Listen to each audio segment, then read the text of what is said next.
Well, howdy everybody out there in YouTube land. This is amateur artist Mark D. Chandler once again from Man Land. Hey, I want to invite y'all to come along with me. We're going to cook some ribeye steaks in a cast iron skillet on the Coleman 424 dual fuel stove. I think it's going to be some fun.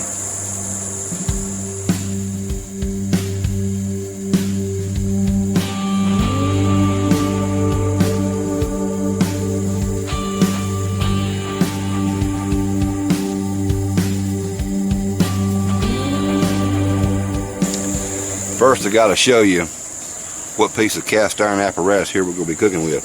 This is a 10.5-inch skillet here, I do believe, and has that unique pattern there on the handle.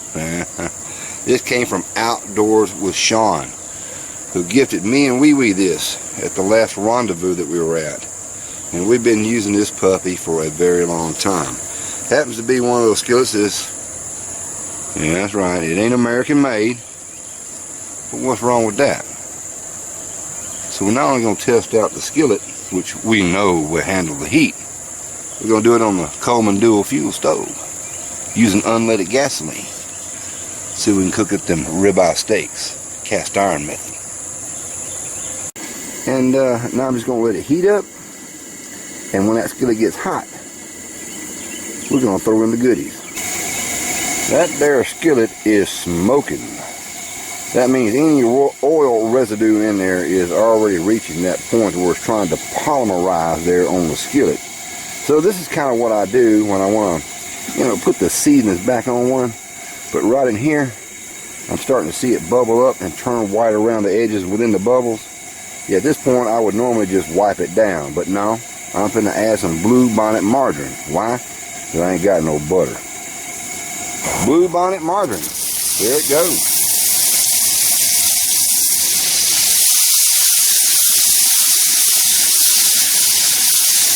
Man, that made a steam bath, didn't it? Yeah, look at the smoke on that stuff. My pan's not exactly level, but that's okay. I'm taking the rest of it out. Gonna save it for a little bit later. This here ribeye has been marinated in Dale's steak seasoning, low sodium, and some liquid smoke. And note, it has not been patted dry. That's straight out the marinade. Into the skillet she goes. Like I say, it has not been patted dry. It's been about 3 minutes roughly. I don't know, I ain't really timed it. And no, I didn't count 1 Mississippi, 2 Mississippi, nothing like that. We're going to sit there and do our very first flip, so you're going to see it as I see it for the first time. Oh, baby, that sear is nice. Yeah. That is a nice sear on that steak.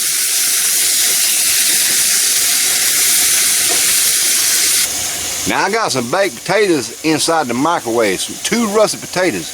And I tell you what, the best way to cook a baked potato quickly and efficiently would definitely be in the microwave. Sorry folks, this ain't totally a camping video. We're cooking here at the homestead.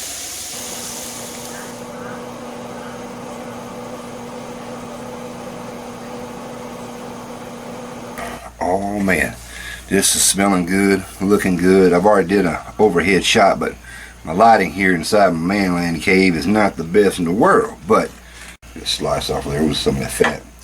There's a little tiny bit of pink in there, so I kind of went past that point of where I wanted it at. But hey, I add a little salt and pepper after the fact.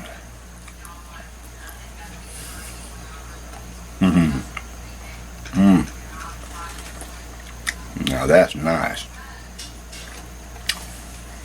And it had to be for you folks out there that like your steak cooked more or less well done. Don't know why, but hey, this video is for you. Yep, there ain't no moo in that meat still, but still tender. Let me see if I can't show you. Nice, good crust on the outside, and still, because the ribeye is very, very tender. Not quite melting your mouth, but close to it. wonderful flavor. Mmm. Mmm, mmm, mmm, mmm. Mmm. Man, that's so daggum good. I gotta take me another bite. Oh, man. Folks, I really wish y'all was here. Not only for smell-o-vision, but for taste-o-vision as well. Yeah, that ribeye is off the chain. A little bit more cooked than I personally like it. But hey, there's a lot of my viewers out there that like to see a well-done steak. And I have to admit, it's still kind of tasty. But I like mine to go moo just a little bit.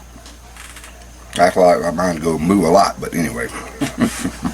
So until next time, everybody out there in YouTube land, this is amateur artist Mark D. Chandler once again from Man Land, wishing you and y'all a very happy YouTube experience out there. And remember this, you don't have to dry your steaks down before you use this technique, even though you see this technique a lot here on YouTube. And using a wet steak and it's still cold, fresh out of the refrigerator, in my opinion, doesn't make a darn bit of difference. Unless you're really trying to go for something like super dadgum duper perfect. To me, this is more or less the perfect steak. But anyway, you know, I'm just trying, I don't know, it's myth is busted. You can use a wet steak, a cold steak, with the cast iron method.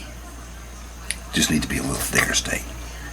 Shh, don't tell Wee Wee I said so.